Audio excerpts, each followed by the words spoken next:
தனது குருவின் ஆணைப்படி வேதாளத்தை பிடித்து கொண்டு வரும் வழியில வேதாளம் கதை சொல்லி கேள்வி கேட்கிறதும் அதற்கு விக்ரமாதித்தன் சரியான விடை சொல்வதும் வேதாளம் மீண்டும் தனது இருப்பிடமான புளிய மரத்தில் ஏறிக்கிறதும் தொடர்ந்து நடந்துகிட்டே இருந்துச்சு. தனது முயற்சியில் சற்றும் தளராத விக்ரமாதித்தன் மீண்டும் வேதாளத்தை தூக்கிக் கொண்டு தனது குருவை சந்திக்க சென்றார். அப்ப திரும்பவும் வேதாளம் ஒரு கதை சொல்ல ஆரம்பிச்சுச்சு. ஒரு நாட்டுல ஒரு ராஜா இருந்தாரு. அவரை பார்க்க ஒரு வயசானவர் வந்தாரு. அரசரை பார்க்க வந்த அவரு, நான் கொஞ்ச நாள் வெளியூர் போக போறேன், அதனால கண்ணு தெரியாத என்னோட 2 பிள்ளைங்களையும் அரண்மனையில வச்சு பார்த்துக்கோங்கன்னு சொன்னாரு. அரசரும் அதுக்கு சம்மதம் தெரிவிச்சாரு.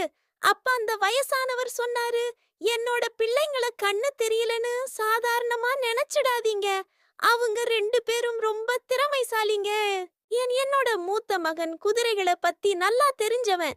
குதிரைய தடவி பார்த்தே அதோட குணத்தை பத்தி சொல்லிடுவான். என்னோட இளைய மகன் நகைகள், வைரங்கள் எல்லாத்தையும் பத்தி தெரிஞ்சவன். அந்த நகைகள் நல்லது செய்யுமா கெட்டது செய்யுமான்னு தடவி பார்த்தே சொல்லிடுவான்னு சொன்னாரு. இத கேட்ட அரசர் அந்த வயசானவருக்கும் அவரோட மகன்களுக்கும் விருந்து வச்சிட்டு அந்த வயசானவரை வெளியூருக்கு அனுப்பி வச்சாரு. ஒரு நாள் அரண்மனை தோட்டத்தில் இருந்த அரசர் கிட்ட ஒரு குதிரை வியாபாரி ஒரு குதிரைய விக்கிறதுக்கு வந்தாரு.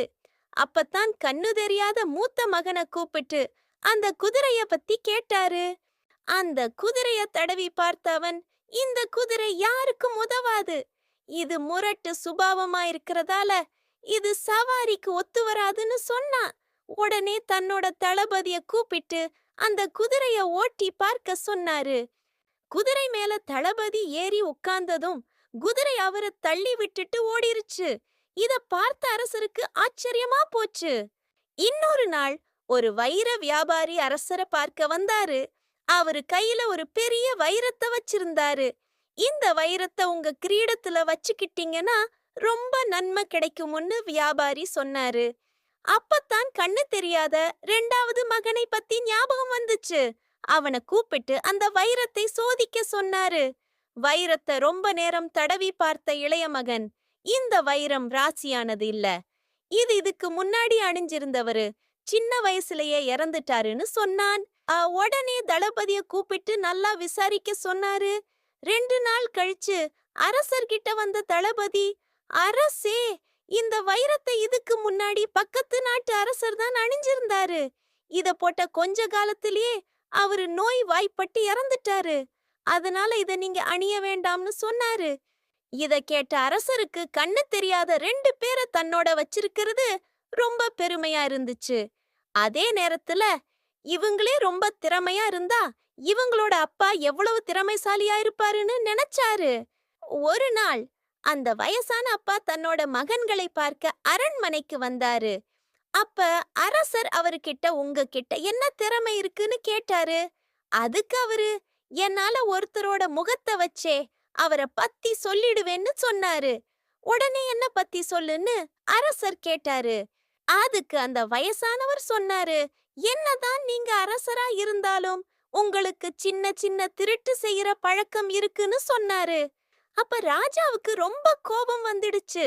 எப்படி என்னோட விஷயம் இவனுக்கு தெரிஞ்சுதுன்னு யோசிச்சு இவங்க 3 பேரையும் நாட்டை விட்டே விரட்டிட்டாரு.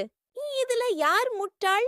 தன்னை பத்தி உண்மைய ஒருத்தர் சொன்னதும் கோபப்பட்ட அரசரா, இல்ல அரசர்கிட்ட அறிவில்லாம உண்மைய சொன்ன அந்த வயசானவரான்னு வேதாளம் கேட்டுச்சு.